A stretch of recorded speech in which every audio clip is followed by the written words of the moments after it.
شو في عندك اخبار؟ اخبار والله في اخبار يا ابو النار. الاخبار قالوا ان النمس بدهم يلغون مسلسل باب الحاره. شو بدنا نعمل له؟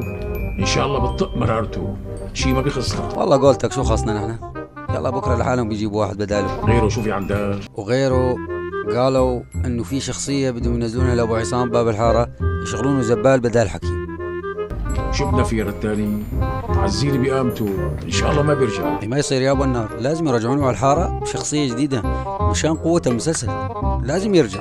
هلا شو بدي بالحكي هذا انا؟ خليني اكمل كلامي بعدين حاكيني، خليني اكمل كلامي.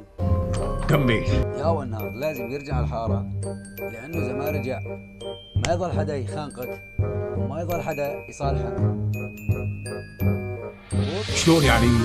يا أبو النهار بس يشيلوه راح يخربوا المسلسل. فكر بيها يا أبو النهار، فكر بيها. ايه يعني بالمختصر إذا أبو عصام ترك المسلسل أنت كمان راح يضطروا يقلعوك ويخلص دورك بالمسلسل. فلذلك الأمر بعدين إنه يصير يجيب مصاري. فكر بيها. والله مزبوط. شلون راحت عن بالي هي؟ المصيبة مو بس هيك يا ابو النار، المصيبة اذا ابو عصام ما اشترك بالمسلسل انت راح يروح دورك من المسلسل، يعني ما راح يعطوك دور عقيد الحارة. غصب عنهم بدي اخذه. طيب واذا ما اعطوك شو راح تعمل فيهم؟ والله لا خلي ليل ونهار نهار وليل والله. والله شكلتك من هلا ناوي لهم. كويس والله. بدي فوت عليهم فوت. محمد رمضان انت شو اسمك الصبح؟ نمبر 1.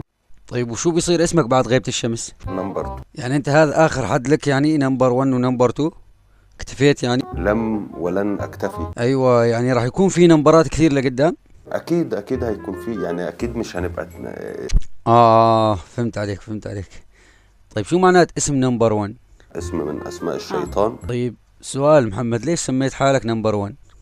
الغرور. ايوه يعني انت مغرور؟ يبدو. طيب نمبر 1 هل انت طموح؟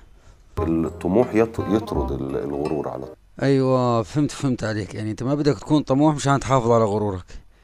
طيب ليه انت مغرور؟ هو هدف اي شخص ناجح. طيب ممكن يا محمد اذا دورنا نلاقي واحد مغرور اكثر منك، اذا بحوشنا بهالكرة الارضية. لا عاش ولا كان. محمد انتم من الاغنياء، معكم بزنس اغنياء. طيب محمد لما تكون مجتمع مع اخواتك وبدكم تطلعوا مشوار، شو بتقول لهم قبل ما تطلعوا؟ يجب ان نتسلح جيدا. وعشان منو بدكم تتسلحوا انت واخواتك؟ وين رايحين ليش؟ اعدائي. ايوه فهمت عليك. بس انتوا دايما هيك بس تطلعوا ولا اوقات معينة ولا شو؟ طول الوقت.